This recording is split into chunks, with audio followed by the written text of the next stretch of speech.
আসসালামু আলাইকুম প্রিয় শিক্ষার্থী বন্ধুরা, কেমন আছো সবাই? আশা করি ভালো আছো। করোনাকালীন এই দুর্যোগে আমাদের সবাইকে সচেতন হতে হবে।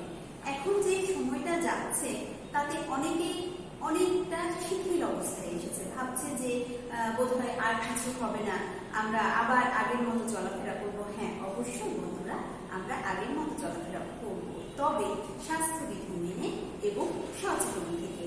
আমাদেরকে এই জীবনে চলার পথে অবশ্যই সহজ হতে হবে, সবকিছু কঠিন করে দেখলে হবে না, সহজ হতে হবে, সহজভাবে সবকিছু করতে হবে, স্বাস্থ্যবিধি মেনে পথ চলতে হবে। এসো তোমাদের সাথে আবার অনেকদিন পরে, দীর্ঘদিন পরে ক্লাস শুরু করি। Shimul memorial north south school and college কর্তৃক আয়োজিত সপ্তম শ্রেণীর সকল শিক্ষার্থীকে অনলাইন বাংলা ক্লাসে স্বাগত। আজকে তোমাদের বাংলা ব্যাকরণ পড়ানো হবে। সাথে আছি আমি, সামনে একটা সহকারী শিক্ষক। আজকে ব্যাকরণের যে অধ্যায়টি তোমাদেরকে পড়ানো হবে, সে অধ্যায়টি কি, সেই অধ্যায়টি আমরা দেখে নিই। আজকের পাঠ বাংলা ব্যাকরণ বাক্য, অর্থাৎ তোমাদের ব্যাকরণ বইয়ে যে বাক্যের অধ্যায়টি আছে সেটি তোমাদেরকে আজকে পড়ানো হবে। বাক্য সম্পর্কে তোমরা এই অধ্যায়টি পড়ে কি কি শিখতে পারবে সেটি দেখি। বাক্য কিভাবে গঠিত হয় সেই সম্পর্কে সঠিকভাবে ব্যাখ্যা করতে পারবে। অর্থাৎ এই যে আমরা কথা বলি, কিভাবে কথা বলি, মাতৃভাষায় কথা বলি, মনের ভাব কি করি, সম্পূর্ণরূপে প্রকাশ করি।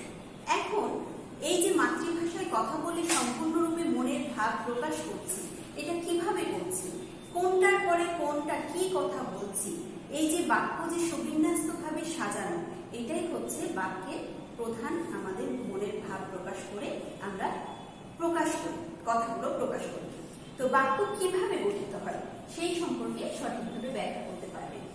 একটি সার্থক বাক্যের গুণগুলো সম্পর্কে জানতে পারবে। অর্থাৎ এই যে মনের ভাব যে প্রকাশ করলাম, এই মনের ভাব প্রকাশ করার পরে আমাদের যে সার্থক বাক্যের যে সার্থক গুণ, অর্থাৎ কথাগুলো যদি একটির পর একটি সাজিয়ে না বলি, যেমন আমি তোমাদেরকে বলছি যে আজকে ব্যাকরণ ক্লাস করবে, সেটা না বলি, যদি বলি যে ক্লাস ব্যাকরণ করবে, হয়তো অর্থ বুঝতে পারবে, বা বললাম যে করবে ব্যাকরণ ক্লাস, অর্থ হচ্ছে কিন্তু সুবিন্যস্ত পদ সমষ্টি এখানে থাকছে না।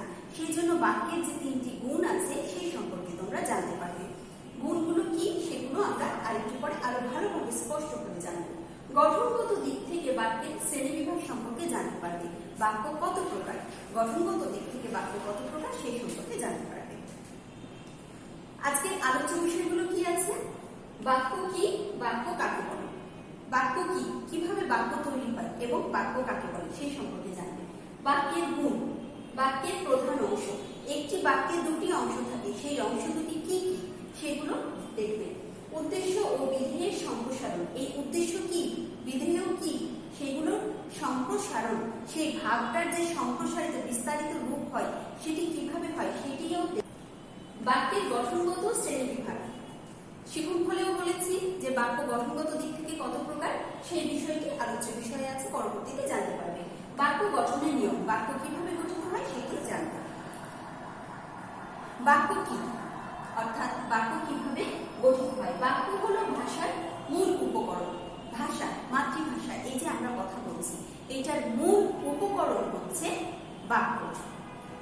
আর বাক্যের একক হলো শব্দ। বাক্য কিভাবে হচ্ছে, আর এই শব্দগুলোর সঠিক সমন্বয়ের মাধ্যমে বাক্য তৈরি হয়। শব্দগুলো, অর্থাৎ এখানে খেয়াল করো, আমি পড়ালেখা করি, এখানে কয়টি শব্দ আছে? তিনটি শব্দ আছে। আমি একটি শব্দ, পড়ালেখা একটি শব্দ, পড়ি একটি শব্দ। তাহলে এই তিনটি শব্দ অর্থপূর্ণভাবে সাজিয়ে প্রকাশ করা হয়েছে, এটি হচ্ছে একটি বাক্য। বাক্যে ব্যবহৃত প্রত্যেকটি অর্থপূর্ণ শব্দকে বলা হয় পদ। এখানে প্রত্যেকটি পদ প্রত্যেকটির আলাদা আলাদা অর্থ প্রকাশ করছে। তো এইভাবে হচ্ছে বাক্য তৈরি হয়। শব্দগুলো একত্রিত করে যখন কোনো অর্থ সুস্পষ্টভাবে প্রকাশ পায় তখন বাক্য তৈরি হয়। এবার বাক্য কাকে বলে? বাক্য কাকে বলে? যে সুবিন্যস্ত পদ সমষ্টি দ্বারা কোনো বিষয়ে বক্তার মনোভাব সম্পূর্ণরূপে প্রকাশিত হয় তাকে বলে বাক্য। এখন কোনো একটি কথা বলতে গিয়ে আমি বললাম যে আমরা সেখানে গিয়ে বলে থেমে গেলাম, তার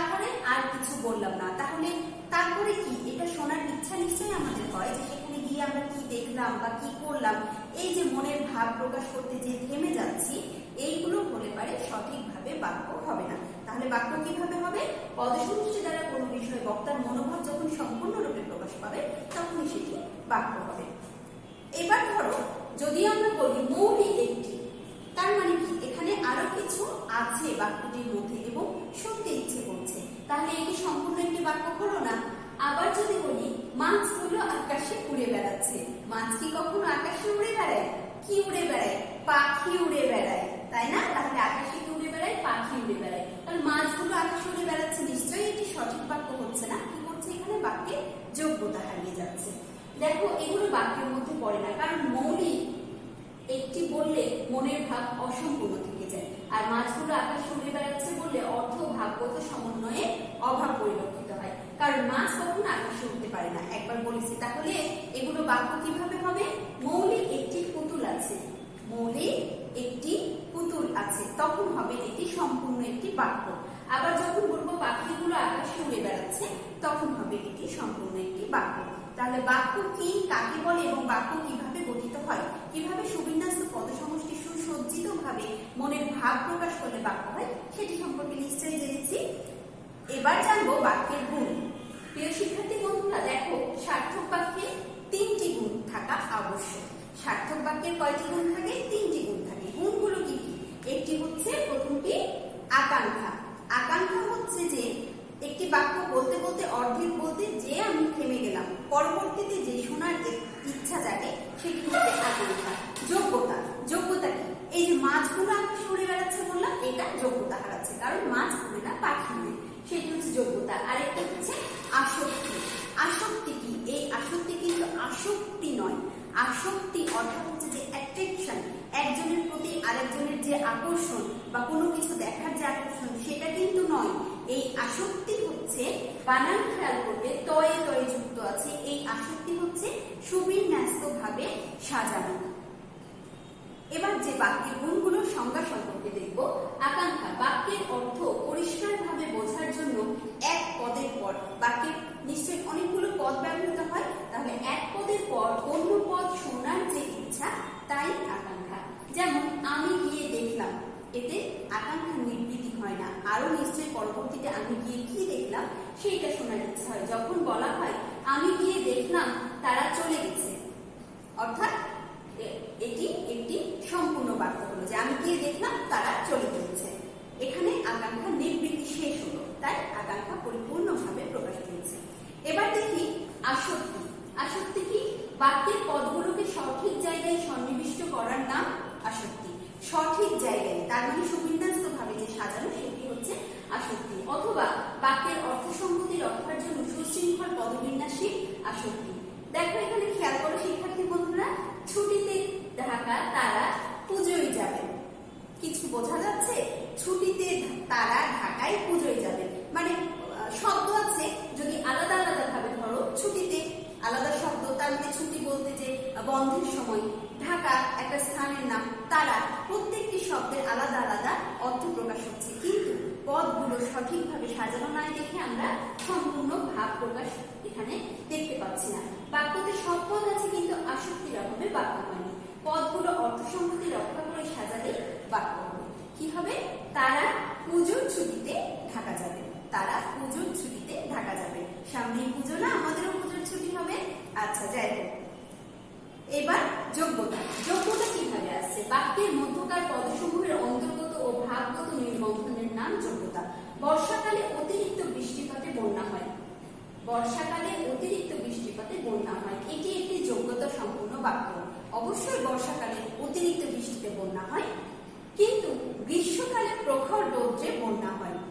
তাই কি হয়? গ্রীষ্মকালে চারিদিক খা খা করে, মরুভূমির মতো সূর্য প্রচন্ড তাপ থাকে, তখন চারিদিক মানে খরা থাকে। তাহলে গ্রীষ্মকালে যদি বলি যে প্রচন্ড বন্যা হয়, তাহলে সেটি যোগ্যতা হারাবে। একথা বললে বাক্যটি অসংলগ্ন মনে হবে, কারণ প্রখর রৌদ্রে কখনো বন্যা হতে পারে না, তাই বাক্যটি যোগ্যতা হারাচ্ছে। নিশ্চয়ই তোমরা বাক্যের যে 3টি গুণ, আসক্তি, যোগ্যতা আর আকাঙ্ক্ষা, তোমরা বুঝতে পেরেছ। এবার একটি বাক্যে কয়টি অংশ থাকে সেটি সম্পর্কে দেখো, জেনে নিই। একটি বাক্যে প্রধান অংশ দুটি। কয়টি? দুটি। তোমরা কিন্তু মিক্স আপ করে ফেলবে না, মিলিয়ে দিবে না। অর্থাৎ বাক্যের গুণ, গুণ হচ্ছে তিনটি: আকাঙ্ক্ষা, যোগ্যতা, আসক্তি। আর বাক্যের দুটি অংশ, দুটি অংশ, একটি হচ্ছে উদ্দেশ্য আর একটি হচ্ছে বিধেয়। উদ্দেশ্য কি? বাক্যের যে অংশে যার সম্পর্কে কিছু বলা হয় তাকে উদ্দেশ্য বলে। অর্থাৎ শ্যামা স্কুলে যায়, এখানে শ্যামা উদ্দেশ্য। এটা যদি উদ্দেশ্য হয় তাহলে এখানে বিধেয় অংশ কোনটি? এই পরেরটুকু হচ্ছে বিধেয় অংশ, এবং বিধেয়ের অবশ্যই একটি বিধেয় ক্রিয়া বিশেষ্য থাকবে। আচ্ছা দেখো, এখানে দেখতে পাবে বাক্যের উদ্দেশ্য সম্পর্কে যা বলা হয়, উদ্দেশ্য সম্পর্কে যা বলা হয় তাই বিধেয়। যেমন শ্যামা স্কুলে যায়, এখানে শ্যামা উদ্দেশ্য এবং স্কুলে যায় বিধেয়। কারণ বাক্যটিতে কার সম্পর্কে বলা হয়েছে? কাকে উদ্দেশ্য করে বলা হয়েছে? শ্যামাকে উদ্দেশ্য করে বলা হয়েছে, তাই শ্যামা পদটি উদ্দেশ্য। বিধেয় হচ্ছে বাক্যের স্কুলে যায় অংশটি। বিধেয় অংশে অবশ্যই একটি কি থাকবে? সমাপিকা ক্রিয়া থাকবে। বিধেয় অংশে একটি সমাপিকা ক্রিয়া থাকবে। এবার সমাপিকা ক্রিয়াটা কি? সমাপিকা ক্রিয়া হচ্ছে যে ক্রিয়া শেষ হয়ে যায়, ক্রিয়া অর্থাৎ কাজটি শেষ হয়ে গেছে। ক্রিয়া কি? ক্রিয়া আমরা খাই, আমরা লিখি, আমরা পড়ি, এগুলো সবগুলোই হচ্ছে ক্রিয়া, কাজ। ক্রিয়া বলতে কাজ বোঝায়। তাহলে বিধেয় অংশে সমাপিকা ক্রিয়া থাকবে, অর্থাৎ যে কাজটা থাকবে সেই কাজটি সম্পূর্ণ শেষ হয়ে যাওয়ার একটি বিষয় থাকবে। এবার বাক্যের যে দুটি অংশ, উদ্দেশ্য আর বিধেয় দেখলাম, এই দুটি সম্প্রসারণ হয় কিভাবে, বর্ধিত হয় কিভাবে সেটি দেখি। বাক্যের উদ্দেশ্য প্রথমে ও বিধেয় পরে বসে। বাক্য দীর্ঘ হলে বাক্যের উদ্দেশ্য বিধেয় সম্প্রসারিত হয়। যেমন যদি বলি সে স্কুলে যায়, এখানে কোনো সম্প্রসারিত ভাব নাই, সে স্কুলে যায়, দুটি অংশ বুঝিয়েছে। কিন্তু যখন এখানে আমরা বলবো যে রকিবের ভাই এসেছে, যদি বলতাম ভাই এসেছে, ভাই উদ্দেশ্য আর এসেছে বিধেয়, দুটি শেষ হয়ে গেল অংশ। কিন্তু এখানে আমি রকিবের বলেছি, এই রকিবের কথাটা হচ্ছে সম্প্রসারিত ভাগটুকু, রকিবের ভাই। তাহলে উদ্দেশ্যের সম্প্রসারণ কিভাবে হয় নিশ্চয়ই বুঝেছ। এবার বিধেয়ের সম্প্রসারণ। বিধেয় কি? বিধেয় হচ্ছে যাকে উদ্দেশ্য করে কোনো কিছু বলা হয়, যে ক্রিয়ার সমাপিকা ক্রিয়া থাকে, সেটি হচ্ছে বিধেয়, যে শেষের অংশটুকুতে। উদ্দেশ্য কি? ময়না। বিধেয় কি? খেয়ে ফেলেছে। একটি বাক্যের আমি যদি বলি ময়না খেয়ে ফেলেছে, ময়নার খাওয়া শেষ হয়ে গেছে, তাই বলছি ময়না খেয়ে ফেলেছে। এবার সম্প্রসারণ কিভাবে হচ্ছে? ভালো জামগুলো। বা যদি বলি যে ময়না জাম খেয়ে ফেলেছে, তাহলে বুঝতে পারলাম যে হ্যাঁ জাম খেয়েছে। কিন্তু যখন আমি এখানে ভালো লাগাচ্ছি, তখন এই যে জামগুলো ভালো এবং খারাপ দুটি দিকে একটি বোঝাচ্ছে, সম্প্রসারিত হচ্ছে। তাহলে বিধেয়ের সম্প্রসারণ নিশ্চয়ই আমরা বুঝতে পেরেছি। বাক্যের উদ্দেশ্য ও বিধেয়ের সম্প্রসারণ তোমরা বুঝতে পেরেছ। এবার বাক্যের গঠনগত শ্রেণীবিভাগ। আলোচ্য বিষয়ে আগেই বলেছি যে বাক্যের গঠনগত শ্রেণীবিভাগ সম্পর্কে জানতে পারবে। গঠনগত ভাবে বাক্য কত প্রকার? গঠনগত ভাবেও বাক্য তিন প্রকার। একটি হচ্ছে সরল বাক্য, একটি জটিল বা মিশ্র বাক্য, আর একটি হচ্ছে যৌগিক বাক্য। সরল বাক্য কাকে বলে? সরল বাক্য যে বাক্যে একটি মাত্র কর্তা, উদ্দেশ্য এবং একটি মাত্র সমাপিকা ক্রিয়া বিধেয় থাকে, তাকে সরল বাক্য বলে। বিধেয়ে একটি সমাপিকা ক্রিয়া থাকবে, যে ক্রিয়ার অংশটুকু শেষ হয়ে যাবে কাজটুকু, আর একটি মাত্র উদ্দেশ্য থাকবে, সেটি হচ্ছে সরল বাক্য। সরল বাক্য সবচেয়ে সোজা। তো এখানে দেখো ফুল ফুটেছে, একটি উদ্দেশ্য ফুল, আর ফুটেছে হচ্ছে সমাপিকা ক্রিয়াটা শেষ হয়ে যাচ্ছে, ফোটা শেষ, তাই এটি হচ্ছে সরল বাক্য। এবার জটিল বা মিশ্র বাক্য। জটিল বা মিশ্র বাক্য কিভাবে তৈরি হয়? যে বাক্যের মধ্যে একটি প্রধান বাক্য থাকে এবং একাধিক বাক্যকে প্রধান বাক্যের উপর নির্ভরশীল দেখা যায়, তাকে জটিল বা মিশ্র বাক্য বলে। যেমন যে পরিশ্রম করে সেই সুখ লাভ করে। এখানে দেখো প্রধান খণ্ডবাক্য আর আশ্রিত বাক্য দুটি ভাগ দেখানো হয়েছে। এটি কিসের? জটিল বা মিশ্র বাক্যে দুটি ভাগ আছে, একটি হচ্ছে প্রধান খণ্ডবাক্য আর একটি হচ্ছে আশ্রিত বাক্য। নির্ভরশীল হয় বাক্যটি, যে পরিশ্রম করে সেই সুখ লাভ করে। তার মানে সুখ লাভ করাটা হচ্ছে আমাদের এই বাক্যের প্রধান অংশ। যখন পরিশ্রম করবে তখন কি হবে? যদি বলি যে পরিশ্রম করলে পারে সুখ লাভ হবে, তাহলে এটাই হচ্ছে সুখ লাভ হওয়াটা, যেটা আমরা পাচ্ছি, প্রাপ্তি, এটাই হচ্ছে বাক্যের প্রধান খণ্ডবাক্য। তাহলে আরেকটু দেখি যে যিনি সৎ পথে চলেন তিনি সুখী হন। যিনি সৎ পথে চলেন তিনি সুখী হন। তার মানে কি এই সুখী হওয়াটা নির্ভর করছে সৎ পথে চলার উপরে সুখী হওয়াটা নির্ভর করছে। এবার দেখো যৌগিক বাক্য। যৌগিক বাক্য কাকে বলে? পরস্পর নিরপেক্ষ দুই বা ততোধিক সরল বা জটিল বাক্য মিলিত হয়ে, এই জিনিসটা একটু বোঝার আছে, পরস্পর নিরপেক্ষ দুই বা ততোধিক সরল বাক্য, অর্থাৎ একটি আরেকটির উপর নির্ভরশীল নয়, আবার হচ্ছে যে সরল বা জটিল বাক্য মিলিত হয়ে যখন সরল বাক্য হতে পারে জটিল বাক্য হতে পারে, দুইটি বাক্য মিলিত হয়ে একটি সম্পূর্ণ বাক্য গঠন করে, তখন সেটি হয়ে যায় যৌগিক বাক্য। যেমন তিনি অর্থশালী, এটা কিন্তু একটা সরল বাক্য। কেন? কারণ তিনি হচ্ছে উদ্দেশ্য, অর্থশালী হচ্ছে বিধেয়, তার দুটি অংশ আছে, এটি সরল বাক্য হলো। কিন্তু শিক্ষিত নন, শিক্ষিত নন এটিও একটি সরল বাক্য। তাহলে দুটি সরল বাক্যের মধ্যে এই যে একটি অব্যয় যোগ হয়েছে, এই অব্যয় যোগ করে যে বাক্যটি প্রকাশ পাচ্ছে সম্পূর্ণ অর্থ, সেটি হচ্ছে যৌগিক বাক্য। এখানে দেখো যৌগিক বাক্যের অন্তর্গত নিরপেক্ষ বাক্যগুলো পরস্পর নিরপেক্ষ দুই বা ততোধিক বলেছে। নিরপেক্ষ বাক্যগুলো কি? ও, এবং, কিন্তু, অথবা, অথচ, কিংবা, বরং, তথাপি, সুতরাং, অতএব, যেহেতু, যেন প্রভৃতি অব্যয়যোগে সংযুক্ত থাকে। অর্থাৎ এগুলো প্রত্যেকটি দুটি বাক্যকে সংযুক্ত করে। এই ও, কিন্তু, এবং, তথাপি, যথাপি, যদিও, এগুলো দিয়ে দুটি বাক্যকে সংযুক্ত করে, তখন সেটি হয় যৌগিক বাক্য। যৌগিক বাক্য চেনার এটা একটি উপায়। আরেকটি হচ্ছে যে সরল বা জটিল বাক্য মিলিত হয়ে যখন একটি সম্পূর্ণ বাক্য গঠন করবে, সেটি হবে যৌগিক বাক্য। তাহলে গঠনগত দিক থেকে বাক্য তিন প্রকার: সরল বাক্য, জটিল বা মিশ্র বাক্য এবং আরেকটি হচ্ছে যৌগিক বাক্য। এই সম্পর্কে আমরা জানলাম। এবার যে পদ সংস্থাপন রীতি বা পদক্রম, সেই সম্পর্কে জানবে। অর্থাৎ বাক্যে ব্যবহৃত প্রত্যেকটি শব্দ বা পদ সাজানোর সুনির্দিষ্ট নিয়ম আছে। বাক্যে পদ সংস্থাপনের এই পদ্ধতিকে বাক্যের পদ সংস্থাপন রীতি বা পদক্রম বলা হয়। যেমন ভাই দুই আমরা যাই ঢাকা বললে কোনো অর্থ বোঝা যায় না, কিন্তু ওই শব্দগুলো এভাবে পদক্রম অনুযায়ী যদি সাজায়, তাহলে সেটি হবে কি? আমরা দুই ভাই ঢাকা যাই। এইটাই হচ্ছে পদ সংস্থাপন রীতি বা পদক্রম, যেটা আমরা গুণ বাক্যের যে গুণগুলো পড়েছি তার মধ্যে কিন্তু পড়েছি। কোনটা? যেটি যোগ্যতা। সেই যোগ্যতার জায়গায় আমরা একবার পড়েছি যে উল্টাপাল্টা কথা বললে পারে সেখানে সঠিক অর্থ প্রকাশ পায় না, অর্থাৎ পদগুলো সঠিকভাবে সুবিন্যস্তভাবে সাজানো হয় না। তো পদ সংস্থাপন রীতি সম্পর্কে তোমরা নিশ্চয়ই বুঝতে পেরেছ। এবার বাক্যের পদ বসানোর কতিপয় প্রচলিত নিয়ম নিচে দেখানো হলো। অর্থাৎ বাক্যে যে পদগুলো বসবে সেগুলোর কিছু নিয়ম আছে। নিয়ম ছাড়া আমরা ব্যাকরণে এক পাও চলতে পারি না। ব্যাকরণে আমরা অবশ্যই নিয়মগুলো ভালো মতো বুঝে নিব। আজকে বুঝবো কি? বাক্যে যে প্রচলিত নিয়মগুলো আছে। যেমন দেখো, বাক্যের সবচেয়ে প্রচলিত পদবিন্যাস হচ্ছে কর্তা প্রথমে, কর্ম মাঝে এবং ক্রিয়া শেষ। অর্থাৎ আমরা কারক যখন পড়েছি তখন কর্তা, কর্ম এগুলো পড়েছি না? তো বাক্যের কর্তা প্রথমে বসবে, কর্ম মাঝে বসবে এবং ক্রিয়া শেষ। যেমন আমি বই পড়ি, আমি কে? কর্তা, বই কি?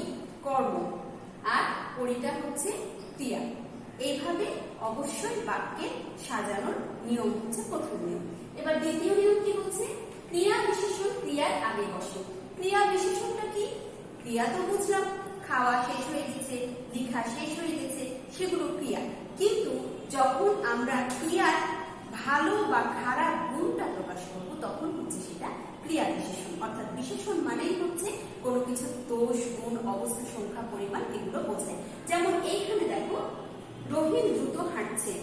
রহিম হাঁটছে বললেই তো বোঝা যায় যে রহিম হাঁটছে, কিন্তু যখন বলবো রহিম দ্রুত হাঁটছে, তখন রহিম যে তাড়াতাড়ি করে যাচ্ছে এটা বুঝতে পারছি। এই যে দ্রুত, এটা হচ্ছে ক্রিয়া বিশেষণ।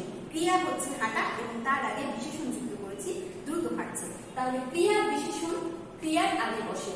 তার মানে এই ক্রিয়া বিশেষণটা কখনোই এই যে ক্রিয়া শেষ হয়েছে এরপরে বসবে না। অর্থাৎ রহিম হাঁটছে দ্রুত, এটা হবে না। হয়তো অর্থ প্রকাশ পাবে, বাক্যও হবে, কিন্তু এটা আমাদের নিয়ম অনুযায়ী হবে না। আমাদের নিয়ম অনুযায়ী কি হবে? ক্রিয়া বিশেষণটা ক্রিয়ার আগে বসবে। ক্রিয়ার এবার 3 নাম্বার দেখো, বাক্যের কর্ম থাকে, ক্রিয়া বিশেষণ কর্মের আগে বসে। বাক্যে কর্ম কোনটা? কর্তা হচ্ছে মামা, বই কি? কর্ম, আর পড়ছেটা কি? ক্রিয়া। কি বলেছে? ক্রিয়া বিশেষণ কর্মের আগে বসে। এই দুটোর মধ্যে মিক্স আপ করবে, এখানে কি বলেছে, ক্রিয়া বিশেষণ ক্রিয়ার আগে বসে, আর এখানে বলেছে ক্রিয়া বিশেষণ কর্মের আগে বসে। বাক্যে কর্ম থাকলে, এখানে একটা বিষয় শুধু কর্ম থাকলে বলে দিয়েছে। ক্রিয়া বিশেষণ তো অবশ্যই ক্রিয়ার আগে বসবে, 2 নম্বর পয়েন্টে আমরা খেয়াল করেছি। কিন্তু 3 নম্বরে কি বলছে, বাক্যে যদি কর্ম থাকে সেই ক্ষেত্রে ক্রিয়া বিশেষণটা কর্মের আগে বসবে। মামুন নীরবে বই পড়ে। কিভাবে বই পড়ে? নীরবে, অর্থাৎ মামুন আস্তে আস্তে বই পড়ে। এই যে বইটা এখানে কর্মটা আছে, তাই এখানে নীরবে কথাটা কর্মের আগে বসেছে। নিশ্চয়ই এই রুলসটা তোমরা বুঝতে পেরেছো। 4 নম্বরে কি বলছে? 4 নম্বরে বলছে সময়বাচক ও স্থানবাচক পদ কর্মের আগে বসে। আমি বৃহস্পতিবার ঢাকা যাব। আমি কর্তা, যাব ক্রিয়া, ঢাকা হচ্ছে একটি স্থানের নাম। কি বলেছে? সময়বাচক বা স্থানবাচক পদ কর্মের আগে বসে। বৃহস্পতিবার, কখন যাব? বৃহস্পতিবার যাব। তাহলে এখানে ঢাকাটা হচ্ছে যে স্থানবাচক পদটি কি বলছে? কর্মের আগে বসছে। এখানে ঢাকাটা হচ্ছে কর্ম, আর বৃহস্পতিবার সময়বাচক বোঝাচ্ছে যে কি বারে কবে আমি যাব। বৃহস্পতিবার কি ঢাকার আগে বসেছে, কর্মের আগে বসেছে। না 5 নম্বর দেখো, 5 নম্বর পয়েন্টে খেয়াল করো। না বোধক অব্যয় সমাপিকা ক্রিয়ার পরে বসে। সমাপিকা ক্রিয়া নিশ্চয়ই বুঝতে পেরেছো, যে কাজটি শেষ হয়ে যায় সমাপিকা ক্রিয়ার কিসে বসে? পরে বসে। কি? না বোধক অব্যয়। অব্যয় কোনগুলো? যখন ও, কিন্তু, তথাপি, যদিও, এগুলো হচ্ছে অব্যয়। এখন বলছে যে সমাপিকা ক্রিয়ার আগে বসে, পরে বসে। আমি খাইনি। খাইনিটা কি? এখানে না বোধক বোঝাচ্ছে, তাই এই যে নি, এই অব্যয়টা কি হচ্ছে? ক্রিয়ার শেষে বসছে, আমি খাইনি। 6 নম্বর কি বলছে? প্রশ্নবোধক সর্বনাম ক্রিয়ার আগে বসে। সর্বনাম এখানে প্রথমে আমরা বুঝবো সর্বনাম কি। সর্বনাম হচ্ছে আমি, তুমি, সে, এই যে এটার ব্যবহার করা হয় কোন নামের পরিবর্তে, বিশেষ্যের পরিবর্তে যা ব্যবহার করা হয় তাই হচ্ছে সর্বনাম। তাহলে সর্বনাম ক্রিয়ার আগে বসে। প্রশ্নবোধক সর্বনামটা কি? আকাশে কি দেখছো? আকাশে কি দেখছো? এটা হচ্ছে যে প্রশ্নবোধক সর্বনাম ক্রিয়ার আগে বসে। আকাশে কি দেখছো? এটা হচ্ছে প্রশ্নবোধক সর্বনাম। আকাশে কি দেখছো? এবার দেখো বিধেয় বিশেষণ বিশেষ্যের পরে বসে। বিধেয় বিশেষণ, ছেলেটা বুদ্ধিমান, বিশেষ্যের পরে বসে। বিশেষ্য কি? ছেলেটা, কোনো কিছু নাম হচ্ছে বিশেষ্য। বিশেষ্যের পরে বসেছে কি? বিধেয় বিশেষণ। বুদ্ধিমান, বুদ্ধিমানটা হচ্ছে যে বাক্যের যে শেষ অংশ, এটা হচ্ছে বিধেয়, আর এখানে বুদ্ধিমানটা হচ্ছে বিধেয় বিশেষণ প্রকাশ করছে। বুদ্ধিমান মানেই হচ্ছে যে তার অনেক চিন্তা শক্তি প্রখর। বিশেষ বিশেষ ক্ষেত্রে সম্বন্ধ পদ বিশেষের পরেও বসে। বিশেষ বিশেষ ক্ষেত্রে সম্বন্ধ পদ, মুখটি তোমার কিন্তু সুন্দর। মুখটি তোমার সুন্দর, এখানে বলছে যে সম্বন্ধ পদ বিশেষের পরেও বসে। এই যে তোমার বলেছে মুখটি সুন্দর বললেই হতো, কিন্তু তোমার বলেছে মুখটি তোমার, এখানে সম্বন্ধ প্রকাশ করছে যে আমার মুখের সাথে আমার সম্পর্ক প্রকাশ করছে। মুখটি তোমার কিন্তু সুন্দর, এখানে সুন্দরটা হচ্ছে বিশেষ বিশেষ ক্ষেত্রে সম্বন্ধ পদ বিশেষের পরেও বসে। কোনো কোনো সময় এই সম্বন্ধ পদটা কি হয়? বিশেষের পরে বসে। বিশেষ্য যে হচ্ছে যে মুক্তি তোমার কিন্তু সুন্দর। তাহলে আশা করি তোমরা বুঝতে পেরেছো। এবার এতক্ষণ যে আমরা বাক্য পড়লাম, বাক্য কাকে বলে, বাক্যের কয়টি গুণ, বাক্য গঠনগত দিক থেকে কত প্রকার, বাক্যের কয়টি অংশ আছে এবং বাক্যের পদ সংস্থাপন রীতির যে নিয়ম কয়েকটি আছে, এগুলো পড়েছি। এইগুলো পড়ার পরে যে মূল্যায়নের প্রশ্ন, এগুলোর উত্তর দেওয়ার চেষ্টা করি। দেখি কি বলছে, বাক্য কাকে বলে। বাক্যে যে সুবিন্যস্ত পদ সমষ্টি দ্বারা মনের ভাব সম্পূর্ণরূপে প্রকাশ হয় তখন সেটি হয় বাক্য। তাহলে তাকে বাক্য বলে। একটি সার্থক বাক্যের কয়টি গুণ থাকে? একটি সার্থক বাক্যের 3টি গুণ থাকে। গুণগুলো কি কি? যদিও প্রশ্ন নয়, তারপরে আরেকবার মেমোরাইজ করে নিই। গুণগুলো হচ্ছে যোগ আকাঙ্ক্ষা, যোগ্যতা, আসক্তি। হাতিগুলো আকাশে উঠছে, বাক্যটিতে কোন গুণের অভাব রয়েছে? কোন গুণের অভাব রয়েছে? হাতি কি আকাশে উঠতে পারে? পাখি আকাশে উঠে। তাহলে হাতিগুলো আকাশে উঠছে, এটি এখানে যোগ্যতা হারিয়েছে। বাক্যের একক কি? বাক্যের একক শব্দ। শব্দগুলো হচ্ছে আমরা ভালোভাবে যখন একটির পর একটি সুবিন্যস্তভাবে সাজিয়ে অর্থ প্রকাশ করি তখনই বাক্য হয়। তাহলে বাক্যের একক হলো শব্দ। গঠনগত দিক থেকে বাক্য কত প্রকার? গঠনগত দিক থেকে বাক্য 3 প্রকার। শিক্ষার্থী বন্ধুরা, আজকের ক্লাসটি হয়তো তোমাদের কেমন লেগেছে জানি না, তারপরেও তোমরা বোঝার চেষ্টা করবে। আর যদি কোনো সমস্যা থাকে, বুঝতে না পারো, অবশ্যই হোয়াটসঅ্যাপে জিজ্ঞেস করবে। তাহলে আগামী দিনের পড়াটা আমরা তুলে নিই। পড়া দেখে মনে হচ্ছে অনেক, কিন্তু এখানে তো আসলে 5টি করে দেওয়া আছে, তাই তোমরা টপ লিস্টটি অবশ্যই ভালো দেওয়ার চেষ্টা করবে এবং এইটি ডায়েরিতে উঠিয়ে নেবে। তাহলে শিক্ষার্থী বন্ধুরা চটপট ডায়েরিতে বের করে ফেলো, ডায়েরিতে লিখে ফেলো। আগামী দিন টপ লিস্ট কিসের উপরে? বাক্য। আজকে যে ক্লাসটি নিলাম সেই বাক্যের উপরে। তার সাথে আছে চিঠি। জীবনের লক্ষ্য জানিয়ে বড় ভাইকে চিঠি লিখো। আমাদের প্রত্যেকের জীবনের একটি না একটি লক্ষ্য আছে। কেউ ডাক্তার হবো, কেউ ইঞ্জিনিয়ার হবো, কেউ ব্যবসায়ী হবো, কেউ আবার শিক্ষিত কৃষক হবো। ওকে, তো সবকিছু মিলিয়ে আমরা আমাদের যার যার লক্ষ্য আছে সেই অনুযায়ী বড় ভাইকে চিঠি লিখবো। রচনা সুন্দরবন প্রথম অধ্যায়। এক কথায় প্রকাশ, উভচর থেকে বর্ধিষ্ণু। বাগধারা, চোখ থেকে তীর্থ, তীর্থের কাঠ। শব্দার্থ, মাথা থেকে হাত। পড়াটি ভালো মতো বুঝতে পেরেছো? তাহলে শিক্ষার্থী বন্ধুরা সবাই কি করবে? ভালো থাকবে, সুস্থ থাকবে, নিরাপদে থাকবে, বারবার হাত স্যানিটাইজ করবে। ধন্যবাদ।